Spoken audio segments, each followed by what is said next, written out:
नमस्कार दोस्तों, कैसे हैं आप लोग। मैं उम्मीद करता हूं आप लोग सब अच्छे होंगे। समय हो चुका है करंट अफेयर अपडेट का। आप लोगों को इंतजार था, हमें भी आपका इंतजार था कि हम कब आपसे हूबहू हों।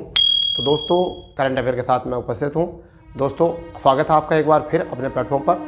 आज हमारा करंट अफेयर बहुत यूनिक होने वाला है, क्योंकि फिलहाल में रोज़ हमारा करंट अफेयर यूनिक ही होता है, क्योंकि उसको सीधे सीधे क्वेश्चन जो है एग्जाम में देखने को मिलते हैं। ये हमारा अनुभव और आपकी मेहनत, आपका लगन, सब चीज़ एक साथ जब हो जाएंगी, जब भी हम एक अच्छे लक्ष्य को अचीव करने पर पहुंच जाएंगे।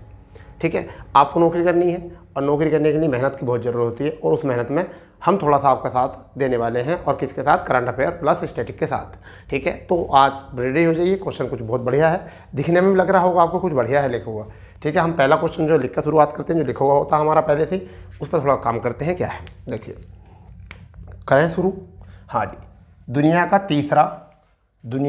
तीसरा भारत का दूसरा बड़ा क्रिकेट स्टेडियम कहाँ बनेगा? राजस्थान में बनेगा। इसका मतलब दुनिया में इससे पहले दो बड़े स्टेडियम हैं, जबकि भारत में इससे बड़ा केवल एक स्टेडियम है।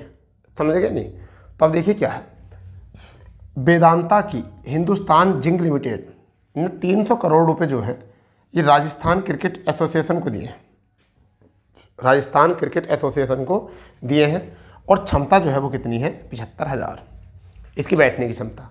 उसी में देखते हैं क्या है, नरेंद्र मोदी क्रिकेट स्टेडियम 1,32,000 क्षमता है। ये दुनिया का और भारत का सबसे बड़ा क्रिकेट स्टेडियम है, जो अहमदाबाद में है। ठीक है भाई, कहाँ पर है? अहमदाबाद में। अरे बात समझ में। अभी अहमदाबाद में है, तो देख लीजिए पहला IPL match Chennai versus Gujarat Titans के बीच जो खेला गया है, वो यहाँ पे खेला गया है 2023 में। ठीक है, कहाँ पर खेला गया है? नरेंद्र मोदी क्रिकेट स्टेडियम में। ठीक है, जहाँ पर ऋतु गावकियाड़ ने जो है बहुत मेहनत से बैटिंग की और बहुत अच्छा स्कोर किया। ठीक है, चलिए वो बात नहीं है हमारी। अब बात करते हैं मेलबर्न क्रिकेट स्टेडियम जो है उसकी क्षमता है 1,24,000, और कहाँ पर? ऑस्ट्रेलिया में है। ये दूसरा था। ठीक है, दूसरा है, जबकि ईडन गार्डन जो है वो कौन सा है? तीसरे नंबर का है दुनिया का, 68,000 की क्षमता है। मगर अब भारत का जब राजस्थान का बन जाएगा तो ये खिसक जाएगा नीचे स्थान पर। ठीक है, और राजस्थान का क्रिकेट स्टेडियम जो हो जाएगा वो तीसरे नंबर पर हो जाएगा, और भारत में दूसरे नंबर पर हो जाएगा। तो इस तरीके से आपको थोड़ा सा याद रखना है यहाँ से। ठीक है भाई, अब आपको थोड़ा सा यहाँ से याद रखना है। अगर मैं यहाँ थोड़ी सी बात करके चलूँ तो क्या है कि राजस्थान का जो एरिया होता है ना, वो लगभग ऐसा एरिया है जहाँ पर परमाणु परीक्षण किए जाते हैं, पोखरण वाले क्षेत्र में। ठीक है, चलिए वो इतनी बड़ी इंपॉर्टेंट बात नहीं है, हम केवल थोड़ा सा करंट अफेयर को आगे बढ़ाते हैं। ठीक है जी, तो मैं उम्मीद करता हूँ आपको ये क्वेश्चन जो है बहुत अच्छे से समझ में आ गया होगा। दूसरे क्वेश्चन की तरफ हूबहू होते हैं कि दूसरा क्वेश्चन क्या है और हमने किस तरीके से उसको तैयार किया है। ठीक है भाई, तो देखिए शुरू करते हैं। क्या है दूसरा क्वेश्चन? क्या है दूसरा? है स्वच्छ उत्सव 2023, नाम सुना होगा। ठीक है, ने अक्टूबर 2024 तक, ठीक है, अक्टूबर 2024 तक 1,000 शहरों को कचरा मुक्त होने पर 3 स्टार रेटिंग की बात कही। 3 स्टार रेटिंग की बात कही। ये तो थोड़ा सा बात होगी यहाँ से। अब अगर हम बात करते हैं यहाँ से कि इसकी शुरुआत कब गई थी, स्वच्छ उत्सव की शुरुआत की गई थी, वो की गई थी 2019 में। इसकी शुरुआत की गई थी 2019 में। ठीक है, अगर हम बात करते हैं इसका लक्ष्य क्या है, इसका लक्ष्य है भारत में साफ़ सफाई और स्वच्छता को बढ़ाना। इसका अगर लक्ष्य के हम बात करें तो लक्ष्य क्या है? साफ सफाई, ठीक है, और स्वच्छता को बढ़ावा। ये इसका क्या है? लक्ष्य। यानी कि लक्ष्य क्या है? साफ सफाई और स्वच्छता को बढ़ावा देना इसका लक्ष्य है। ठीक है, भारत को एक स्वच्छ और एक स्वस्थ शहर बनाना है। यानी कि भारत को क्या बनाना है? एक स्वच्छ और एक स्वच्छ राष्ट्र बनाना है, इसका लक्ष्य है। इतनी बात आपको यहाँ से याद रख लेनी है। ठीक है, इतना बात होगी। अब हम इसी से जुड़ी हुई बात करते हैं। एक पॉइंट आता हमारा स्वच्छ भारत मिशन, स्वच्छ भारत मिशन कब शुरुआत की थी? 2 अक्टूबर 2014 को। कब की गई थी? 2014 को। ठीक है, एक इसकी बात याद रखना यहाँ पर, क्या था? स्वच्छ भारत अभियान था। ठीक है, दूसरी बात अगर हम यहाँ बात करते हैं, अगर हम बात करते हैं स्वच्छ भारत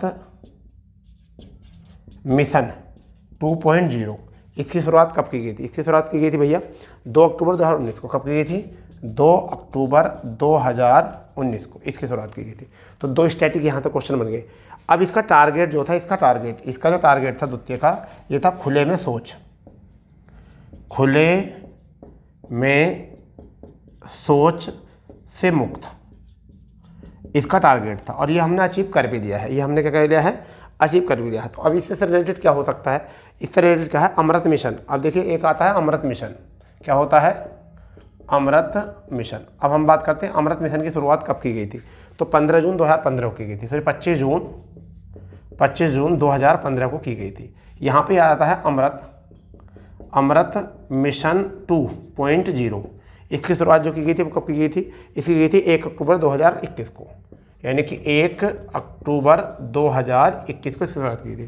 तो इससे रिलेटेड क्वेश्चन बन गए आपके, इससे रिलेटेड क्वेश्चन बन गया आपके। ये क्या करना है? स्वच्छ उत्सव 2023 अक्टूबर 2024 तक 1000 शहरों को कचरा मुक्त करने का 3 स्टार रेटिंग देने का काम है। 2019 में शुरू किया गया था। लक्ष्य था साफ सफाई, स्वच्छता को बढ़ावा देना। इसके साथ साथ स्वच्छ भारत मिशन को याद रख लो, 2 अक्टूबर 2014 को शुरू हुआ था। स्वच्छ भारत मिशन 2.0 होगा 2 अक्टूबर 2019 को। ऐसे ही पूछे जाते हैं एग्जाम में क्वेश्चन।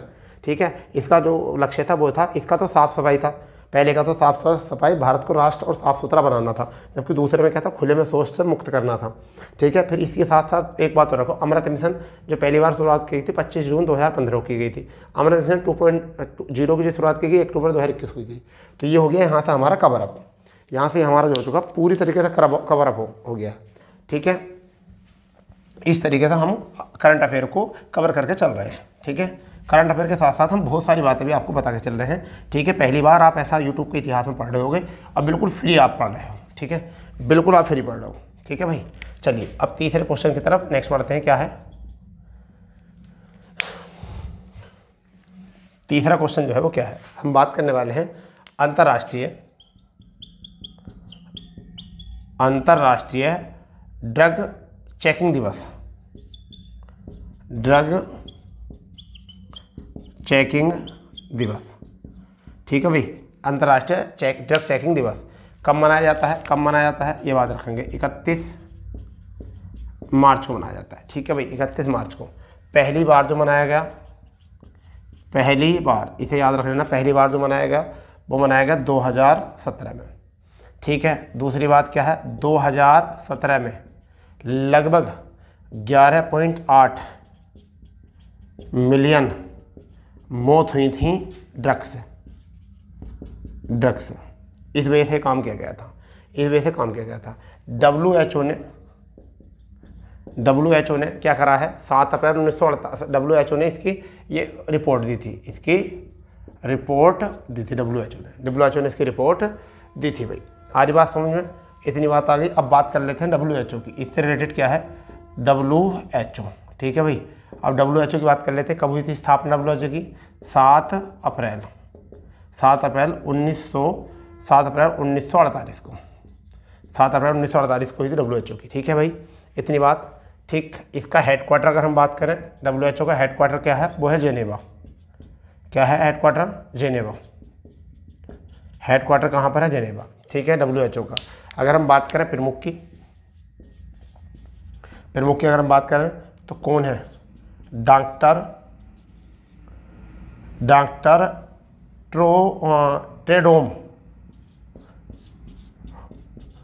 ट्रेडोम अधानेम क्या है इसके? अध्यक्ष। ठीक है, इतनी बात आपको याद रख लेनी है। अंतर्राष्ट्रीय ड्रग चेकिंग दिवस 31 मार्च को मनाया जाता है। ठीक है, WHO ने रिपोर्ट दी है, पहली बार 2017 में मनाया गया था और 11.8 मिलियन लोगों की मौत हुई थी ड्रग्स से, इस वजह से मनाया गया था। और ये WHO की बात आ गई थी। WHO की क्या है? वर्ल्ड हेल्थ ऑर्गेनाइजेशन 7 अप्रैल 1948 को फाउंड किया गया था। हेडक्वार्टर की हम बात करें जेनेवा स्विट्जरलैंड में है। इसके अध्यक्ष की बात करें, प्रमुख की बात करें तो कौन है? Doctor Tedros Adhanom. ठीक है, इतनी बात हम यहाँ से कवर कर सकते हैं। ठीक है। अब बताइए आपको करंट अफेयर पढ़कर कितना अच्छा लग रहा है, कैसा लग रहा है कि आपको ऐसा लग रहा है कि हाँ भी करंट अफेयर से जो है हम कोई अच्छा रिकॉर्ड बना सकते हैं। बताओ जल्दी, करंट अफेयर से हम कोई अच्छा रिकॉर्ड बना सकते हैं, नहीं बना सकते हैं, ठीक है ना। क्योंकि जब तक करंट अफेयर हमारा ठीक ठाक होने का नहीं है, जब तक स्टैटिक भी अच्छा नहीं होने का, और करंट अफेयर स्टैटिक का लगभग पोर्शन जो रहता है वो 20 से 30% रहता है, ठीक है। 40% भी हो जाता है कई बार स्टैटिक, और जीएस का मतलब जो होता है वो 60 से 55% जीएस का भी रहता है। जीएस में भी हमने प्ले लिस्ट बना दी है, आप जाइए वहाँ पर प्ले लिस्ट का खूब आनंद लीजिए, बहुत अच्छी तरीके से आनंद ले सकते हैं आप। चलिए आगे बढ़ते हैं, आगे बढ़ते हैं कि अगला क्वेश्चन क्या कह रहा है, ठीक है।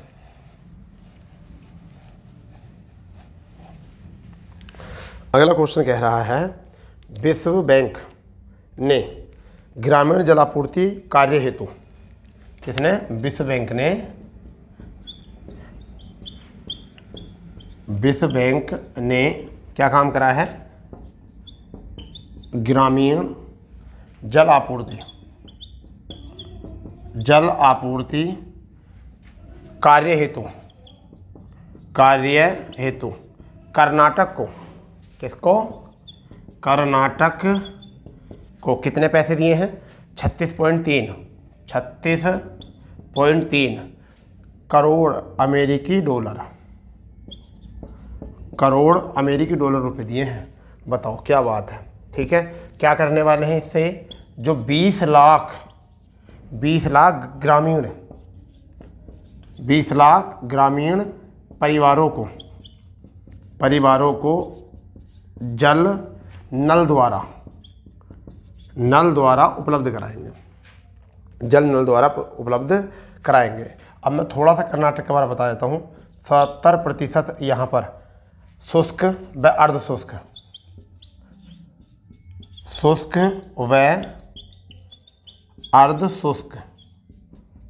क्षेत्र है, शुष्क व अर्धशुष्क क्षेत्र है। ये बात थोड़ी सी याद रखनी है, ठीक है। अब बात कर लेते हैं यहाँ से विश्व बैंक की, किसकी, विश्व बैंक की, ठीक है। ये भी आपको पता होनी चाहिए। विश्व बैंक की स्थापना कब की गई थी, विश्व बैंक की स्थापना कब की गई थी, जुलाई 1944 में, जुलाई 1944 में इसकी स्थापना की गई थी, ठीक है। इसमें सदस्य की हम बात करें, सदस्य तो 189 इसके सदस्य हैं। अगर हम बात करते हैं इसका हेडक्वार्टर तो वाशिंगटन डीसी इसका हेडक्वार्टर है। अगर हम और आगे बात करते हैं तो इसके जो अध्यक्ष हैं तो डेविड माल्प्स, कौन है, डेविड माल्प्स इसके अध्यक्ष हैं। अगर हम बात करते हैं इसके पुराने नाम की, तो इसका पुराना नाम जो है वो क्या है, पूरा नाम क्या है इसका, पूरा नाम मैं आपको बता देता हूँ। पूरा नाम है पुनर्निर्माण तथा विकास अंतर्राष्ट्रीय बैंक, ठीक है भाई। ये इसका जो है पूरा नाम है। तो इतनी बात आपको यहाँ से याद करके रखनी है। क्या याद रखनी है भाई, विश्व बैंक ने ग्रामीण जलापूर्ति कार्य हेतु कर्नाटक को 36.3 करोड़ अमेरिकी डॉलर दिए हैं, अमेरिकी 3 करोड़ डॉलर दिए हैं यहाँ से।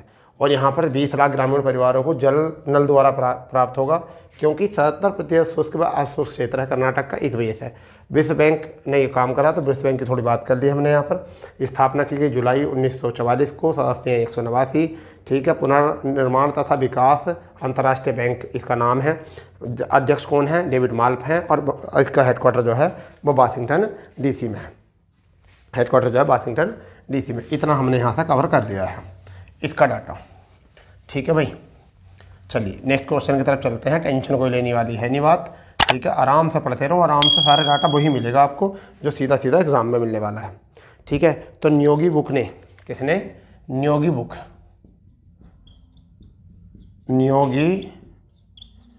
ने, ये बहुत इंपॉर्टेंट क्वेश्चन हो जाएगा।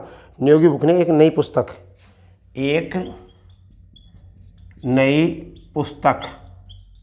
ठीक है। उस नई पुस्तक का नाम क्या है, उस नई पुस्तक का नाम है हाथी लाल क्यों नहीं हो सकते, यानी क्या, हाथी लाल क्यों नहीं हो सकते। ठीक है, ये पुस्तक का नाम है, ये पुस्तक का नाम है। अब ये क्या किए, जारी की गई किसने, भारतीय सेंसर बोर्ड के सदस्य, यानी किसके, भारतीय सेंसर बोर्ड, भारतीय सेंसर बोर्ड के सदस्य व अभिनेत्री, क्या है, अभिनेत्री। ठीक है, जिसका नाम क्या है, भारतीय सेंसर बोर्ड के सदस्य हैं और अभिनेत्री कौन है, वाणी त्रिपाठी, क्या है, वाणी त्रिपाठी, वाणी त्रिपाठी। ठीक है, उन्होंने ये पुस्तक लिखी है। ठीक है, और ये बच्चों की पहली पुस्तक है, बच्चों की इनकी पहली पुस्तक है। ठीक है भाई, तो बच्चों को ये जो है पहली पुस्तक बनाई है बच्चों के लिए इन्होंने। ठीक है, इतनी बात आप समझ लो अगर आपको समझ में आ रही है तो। ठीक है, इतनी बात आप समझ लो कि आपका हो जाएगा यहाँ तक बहुत अच्छे तरीके से क्लियर। ठीक है भाई, अब बताओ मुझे कोई दिक्कत है। नियोग बुक ने एक नई पुस्तक जो है हाथीलाल क्यों नहीं हो सकते छापी है। भारतीय सेंसर बोर्ड सदस्य है, अभिनेत्री है वाणी त्रिपाठी, उन्होंने पुस्तक के विमोचन किया है और बच्चों को पहली पुस्तक जो है, बच्चों को पहली पुस्तक दी है ये। ठीक है भाई, क्लियर, मज़ा आ रहा है ना, बिल्कुल बताइए, मज़ा आ ही रहा होगा बिल्कुल। ठीक है, अब हम बात करने वाले हैं नेक्स्ट क्वेश्चन की तरफ। हम नेक्स्ट क्वेश्चन की तरफ बात करने वाले हैं, वो नेक्स्ट क्वेश्चन क्या है हमारा। ठीक है, एक तो है, अब छोटा सा क्वेश्चन है, विश्व बैकअप दिवस, यानी क्या करना है, विश्व बैकअप दिवस, बस इसको तो ऐसे ही छाप लो। विश्व बैकअप दिवस जो है कब मनाया जाता है, वो मनाया जाता है 31 मार्च को, 31 मार्च को। ये कुछ और खास नहीं है, इसे ऐसे छाप लो, इसे आप ऐसे छाप लो बिल्कुल। ठीक है, इसे ऐसे छाप लो। तो एक छोटा सा क्वेश्चन और कर लेते हैं, इसके क्या है, यूएसए में लसिंदा डोमन। ठीक है, क्या है, ये क्वेश्चन बहुत इंपॉर्टेंट है, एग्जाम में आ सकता है क्योंकि ऐसे क्वेश्चन बहुत आते हैं। यानी कि यूएसए की एक धावक है, यूएसए की एक धावक है जिनका नाम मैं आपको बताने वाला हूँ, लसिंदा डोमस। कौन है, लसिंदा डोमस। ठीक है, कब की बात है, 2012 की, कब की बात है, 2012 की, लंदन ओलंपिक की, लंदन ओलंपिक की बात है, लंदन ओलंपिक की बात है भैया। 2012 की क्या हुआ, इनको ओलंपिक में स्वर्ण पदक से सम्मानित कर दिया गया। अब क्या कर दिया, इनको स्वर्ण पदक से सम्मानित किया है, स्वर्ण पदक से सम्मानित किया है। अब आप सोच रहे होगे इतना पुराना स्वर्ण पदक अब कैसे मिला, इतना पुराना स्वर्ण पदक क्या मिला, तो देखिए मैं बताता हूँ। एक रूस की थी महिला धावक जिनका नाम है, अगर हम बात करें, नाम है उनका नतालिया आमुक। क्या है, नतालिया आमुक। उन्होंने इनको जो है वो 400 मीटर की रेस में 0.07 सेकंड से हराया था, परंतु उन पर लग गया था डोपिंग का केस लग गया था। तो ओलंपिक समिति ने उन्हें जो है हटा दिया इस श्रेणी से। तो जब उनका मेडल जो है वो किसे मिलेगा, अभी नहीं मिलेगा, क्योंकि 0.07 से जीती हैं, मतलब हारी थी। तो अभी इतने से वो जीत जाएंगे वो, क्योंकि उनको जब पदक हटा दिया। तो ये थोड़ा सा इसमें था। तो ओलंपिक समिति ने क्या करा है, ओलंपिक समिति ने कहाँ की, रूसी एथलीट, क्या नाम था उनका, नतालिया, किसे, नतालिया आमुक को जो है इस श्रेणी से हटा दिया, क्योंकि उन्होंने 400 मीटर की रेस में क्या करा था, इन्हें 0.07 से हराया था, सेकंड से हराया था। ठीक है, किनको हराया था, किसको हराया था, लसिंदा डोमस को। ठीक है भाई, हरा दिया। तो अब इनको जो है वो पदक मिल गया है। ठीक है, वो पदक जो है अब इनको मिल गया है। इतनी बात थोड़ी सी याद रख लेना। ठीक है भाई, तो यहाँ से क्वेश्चन कवर हो रहे हैं। विश्व बैकअप दिवस हो चुका है। ठीक है, फिर आपका यूएसए लसिंदा डोमस 2012 का, ये आपको स्वर्ण पदक कब चल गया। तो क्वेश्चन आ सकता किसको दिया गया, तो इसलिए नाम याद रखना। ठीक है, इसको याद रखना, कहाँ की थी, रूस की, जिनको हटाया पदक से, डोपिंग का मामला था इनके ऊपर। ठीक है, डोपिंग का मामला था इनके ऊपर, तो वो उसमें दोषी पाई गई, तो अब उनको हटा दिया गया वहाँ से। ठीक है भाई, चलिए, रक्षा मंत्रालय ने महत्वपूर्ण हथियार प्रणाली उत्पादन को बढ़ावा देने के लिए, यानी किसने, रक्षा मंत्रालय ने महत्वपूर्ण हथियार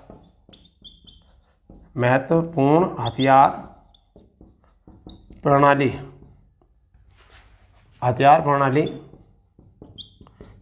को बढ़ावा देने के लिए, बढ़ावा देने के लिए क्या करा है भाई, क्या करा है, 1700 करोड़ रुपए का सभी अधिक का सौदा किया है। 1700 करोड़ से अधिक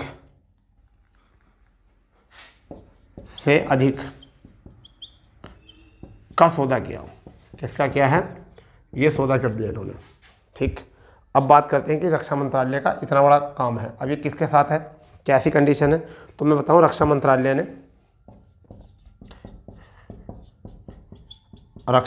ने किसके साथ किया है, ब्रह्मोस एरोस्पेस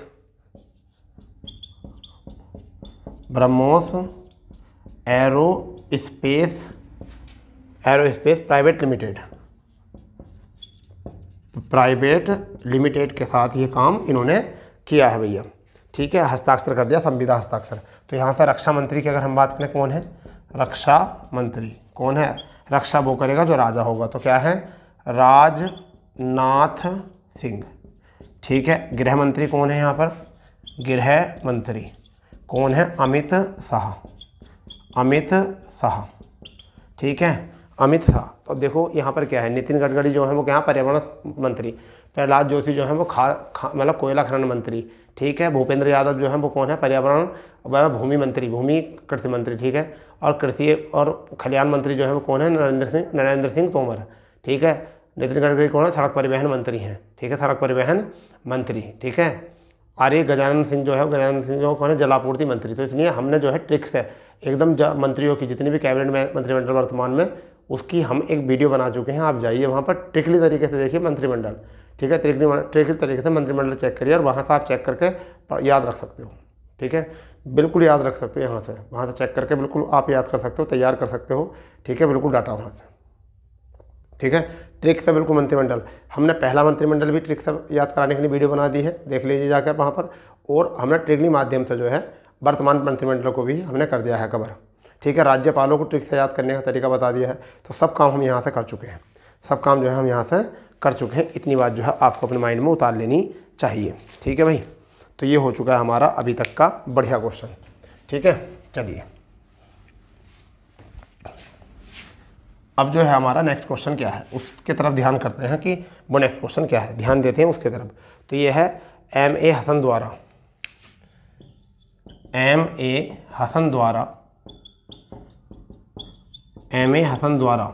ठीक है, ये बहुत अच्छा क्वेश्चन है। M.A. हसन द्वारा लिखित पुस्तक, और पुस्तक का नाम क्या है, पुस्तक का नाम है युद्ध और महिला। क्या है नाम है, युद्ध और महिला। बहुत ही बढ़िया पुस्तक है, इसको सुनो अभी जरा क्या है। ठीक है, क्या करा है, विमोचन कर दिया है। क्या करा है, विमोचन। ठीक है भैया, क्या कर दिया है, विमोचन कर दिया है। इतनी बात याद रखो। कहाँ पर क्या है ये कहाँ पर क्या है, ये विमोचन कहाँ पे है। तो देखिए मैं बताता हूँ आपको, संयुक्त राष्ट्र मानव अधिकार परिषद की कौन सी बैठक हुई थी, अभी हाल ही में बताई थी, 52वीं बैठक। 52वीं कौन सी, 52वीं बैठक कहाँ पर,